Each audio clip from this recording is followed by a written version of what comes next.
महाराष्ट्र में bomb blast की साजिश। 5 बड़े शहरों पर खूनी नजर।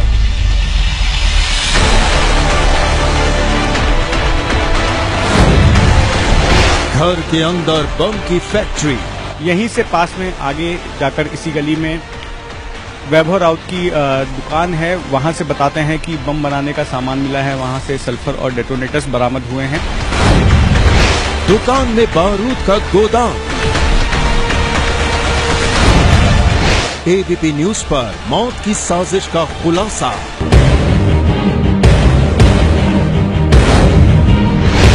सनातन संस्था का विस्फोटक प्लान। मौत की साजिश तैयार थी। बेगुनाहों के खून के लिए मौत का सामान भी तैयार था। महाराष्ट्र के 5 शहरों में धमाके की पूरी प्लानिंग कर ली गई थी, लेकिन इससे पहले कि यह खूनी साजिश अंजाम तक पहुंचती, पकड़े गए बम वाले शैतान। वो शैतान जिनका संबंध हिंदू धर्म के प्रचार प्रसार का दावा करने वाली सनातन संस्था से है। देखिए खतरनाक साजिश का यह डरावना खुलासा, जिसने सारे शहर में फैला दी है सनसनी। उनके हाथों पर सुनहरे कण चमकते हैं।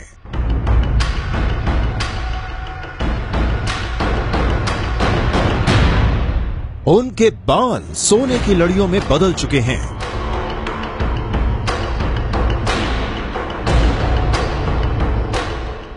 और उनके शरीर के हर हिस्से पर दिखाई देती है ओम की आकृतियां।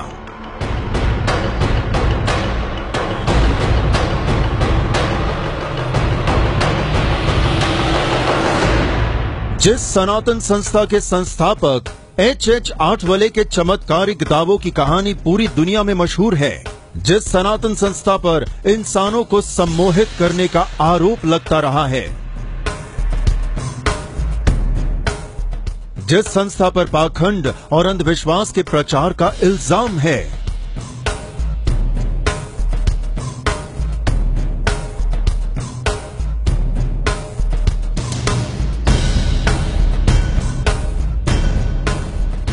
जिस संस्था में लोगों को आत्मरक्षा के नाम पर मिलिट्री ट्रेनिंग दी जाती है, जो संस्था बम धमाकों और सामाजिक कार्यकर्ता नरेंद्र दाभोलकर, MM कुलबर्गी, गोविंद पानसरे और पत्रकार गौरी लंकेश की हत्या के इल्जामों से घिरी है, वो सनातन संस्था एक बार फिर सुर्खियों में है। जी हां, सनातन संस्था को लेकर हुआ है एक और विस्फोटक खुलासा। और ये खुलासा है मौत की एक खतरनाक साजिश का।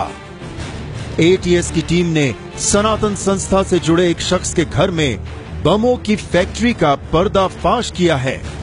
और अब छानबीन के बाद ATS ने जो खुलासा किया है, उसकी कहानी ने सारे शहर में फैला दी है सनसनी।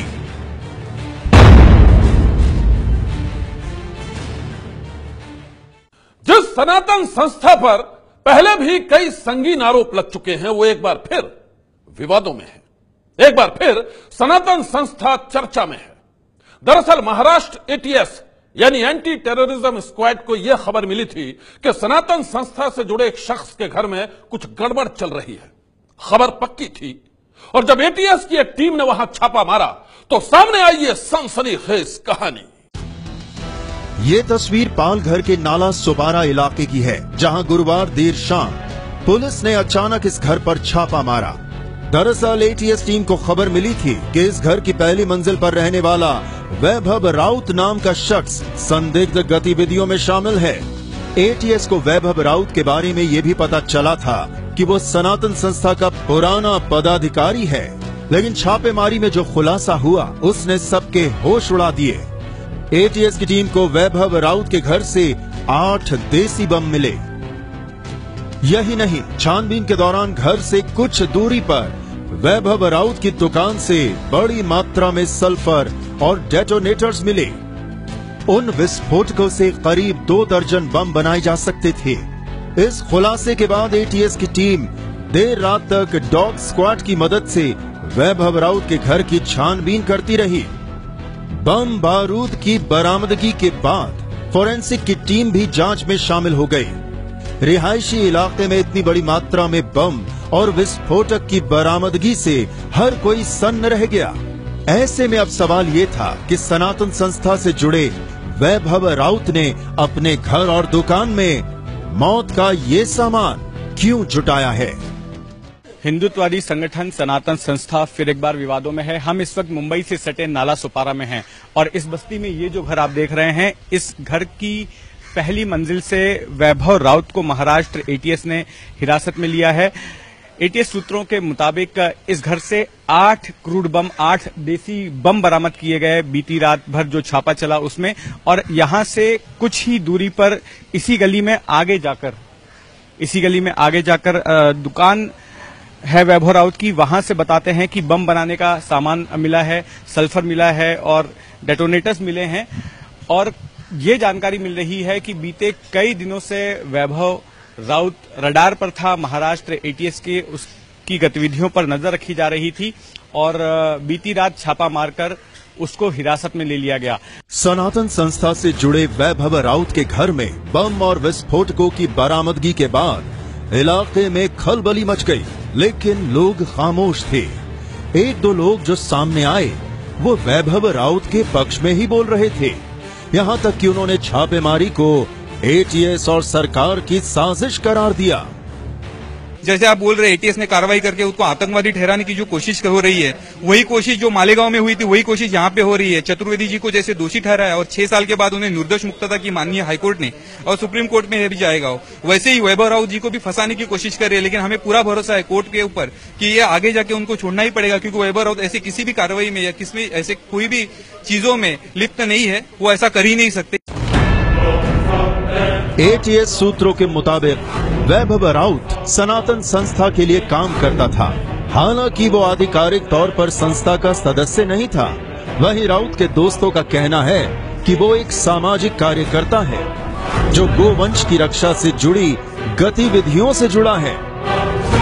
नाला सुपारा में ये वो दुकान है जहां से वैभव राउत अपने पिता के रियल एस्टेट का कारोबार संभालता था। गांव वालों की नजर में वैभव राउत एक उत्साही शख्स था जो कि धर्म कर्म के काम में हमेशा आगे रहता था। उसके परिवार में उसकी पत्नी लक्ष्मी राउत के अलावा एक बेटा और एक बेटी हैं। सनातन संस्था से जुड़े वैभव राउत की गिरफ्तारी के बाद पूरे इलाके में खलबली मची है। एक तरफ वैभव के दोस्त उसकी गिरफ्तारी को एटीएस और सरकार की साजिश बता रहे हैं, तो दूसरी तरफ वैभव के परिवार वाले घर से बम और विस्फोटकों की बरामदगी पर कुछ भी बोलने को तैयार नहीं हैं और वैभव की गिरफ्तारी पर सवाल खड़े कर रहे हैं। कल सुबह 3:45 बजे मेरे हस्बैंड को उन लोग लेके गए हैं। अभी तक एक भी इंटीमेशन, अभी तक कुछ भी मिला नहीं है। 24 आवर्स के ऊपर का समय निकल गया है। इसके बारे में क्या बोल सकते हैं हम? वैभव राउत के घर से मिले बम और विस्फोटकों की बरामदगी से साफ है कि वो किसी बड़ी साजिश में शामिल था। लेकिन वो साजिश क्या थी? छानबीन के बाद एटीएस को वैभव राउत की खौफनाक प्लानिंग के बारे में जो पता चला है, उसकी कहानी बेहद डरावनी है।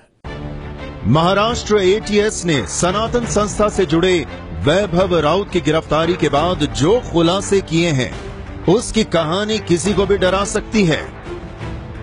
वैभव राउत के अलग अलग ठिकानों से एटीएस ने अब तक 20 जिंदा बम के साथ ही भारी मात्रा में विस्फोटक सामान बरामद किए हैं। एटीएस का दावा है कि इन विस्फोटकों से 50 से भी ज्यादा बम बनाए जा सकते हैं। एटीएस सूत्रों की माने तो वैभव राउत ने अपने 2 साथियों शरद कालिस्कर और सुधनावा गोंद हालेकर के साथ मिलकर मौत की एक खतरनाक साजिश रची थी।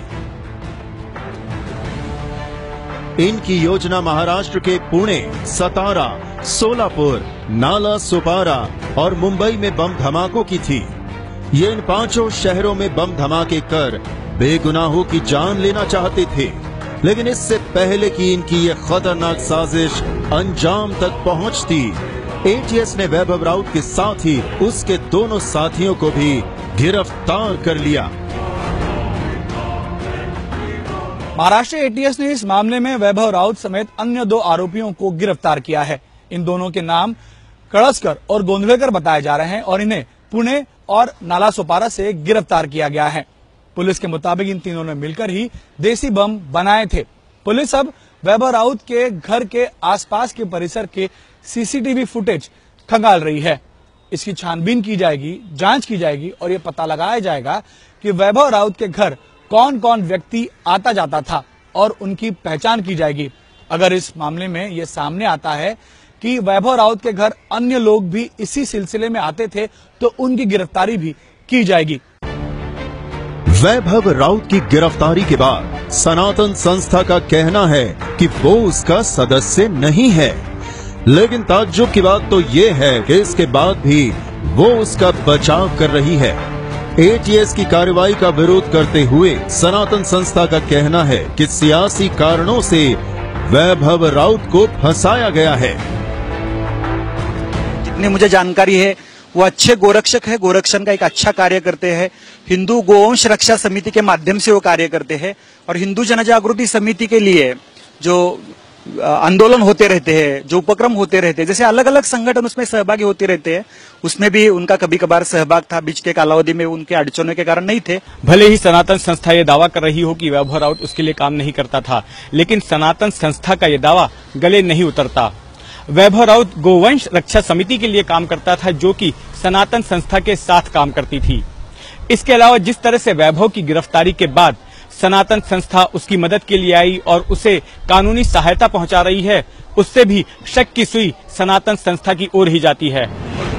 वैभव राउत के ठिकानों से मिले 20 जिंदा बम के बाद सनातन संस्था खुद को भले ही इस मामले से अलग रखने की कोशिश कर रही हो, लेकिन वैभव की गिरफ्तारी के बाद जिस तरह से सनातन संस्था उसे बचाने की कोशिश कर रही है, वो कहीं न कहीं दोनों के कनेक्शन को लेकर शक पैदा करती है। महाराष्ट्र के 5 शहरों में बम धमाकों की साजिश में एटीएस ने वैभव राउत के साथ जिन 2 लोगों शरद कालस्कर और सुधनाबा गोंद हालेकर को गिरफ्तार किया है, उनके ऊपर यूआपा यानी कि अनलॉफुल एक्टिविटीज प्रिवेंशन एक्ट लगाया गया है। सभी आरोपियों को सेशंस कोर्ट में पेश किया गया, जहां से अदालत ने उन्हें 7 दिनों की एटीएस हिरासत में भेज दिया।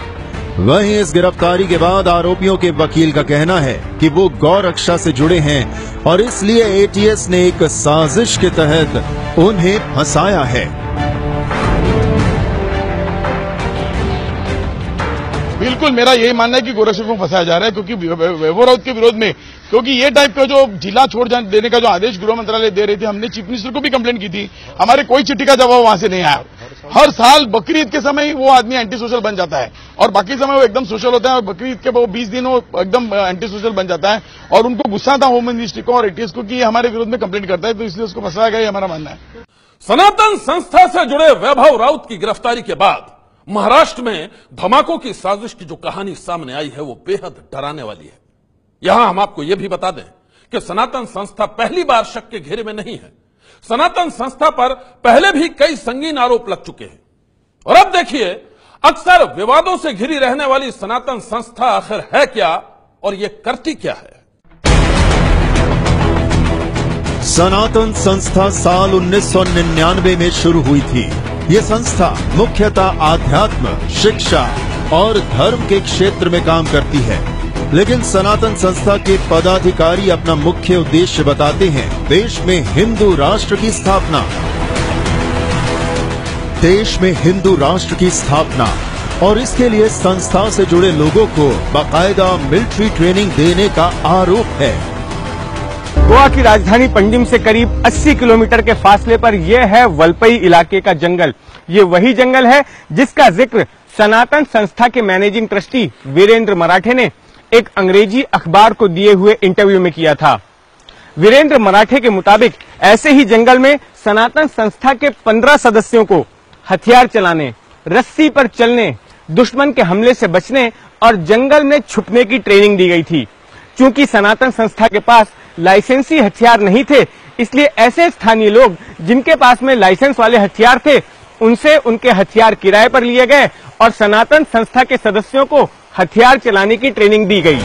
गोवा की राजधानी पणजी से करीब 28 किलोमीटर दूर एक गांव में बना है सनातन संस्था का मुख्यालय। मुख्यालय के सामने एक ऊंचा बोर्ड लगा है जिस पर संस्था के मकसद के बारे में विस्तार से लिखा है। संस्था की दीवार पर आपको जगह जगह हिंदू राष्ट्र से जुड़े विचार लिखे मिल जाएंगे। इतना ही नहीं, सनातन संस्था की वेबसाइट पर तो हिंदुओं के पहनावे और खान पान से लेकर पूजा पाठ करने की विधि तक हर चीज के बारे में बताया गया है। सनातन संस्था के संस्थापक जयंत बालाजी अठावले खुद पेशे से हिप्नोथेरेपिस्ट यानी सम्मोहन कला के विशेषज्ञ बताए जाते हैं और उनके बारे में जो दावे किए जाते हैं वो बेहद चौंकाने वाले हैं। ये तस्वीरें सनातन संस्था की आधिकारिक वेबसाइट की हैं। पहली तस्वीर में सनातन संस्था के संस्थापक जयंत बालाजी अठावले की जीभ दिखाई गई है। दावा ये है कि उनकी जीभ पर ओम का आकार नजर आता है। ये दूसरी तस्वीर देखिए। इस तस्वीर में सनातन संस्था के मुखिया के हाथ के नाखून दिखाए जा रहे हैं। जरा देखिए नाखूनों पर किस तरह से ओम के आकार का चिन्ह उभरा हुआ बताया गया है। तीसरी तस्वीर भी देखिए। डॉक्टर अठावले के पैरों के नाखून भी उनके चमत्कारी होने का दावा करते हैं। इन नाखूनों पर भी ओम का अक्षर नजर आता है। चौथी तस्वीर में उनकी पहली उंगली को दिखाया गया है और यहाँ भी वही ओम का आकार नजर आ रहा है। दावों का सिलसिला यही नहीं थमता। इसी श्रृंखला की अगली तस्वीर भी यही दावा करती है। संस्थान के फर्श पर भी ओम का अक्षर उभरने का दावा किया जाता है। तो प्रसाद में बनने वाली खीर और दलिये में भी ओम की मौजूदगी की इन तस्वीरों का इस्तेमाल सनातन संस्था को दिव्य बनाने में किया जाता है। हवन की अग्नि भी इन दावों से अछूती नहीं है।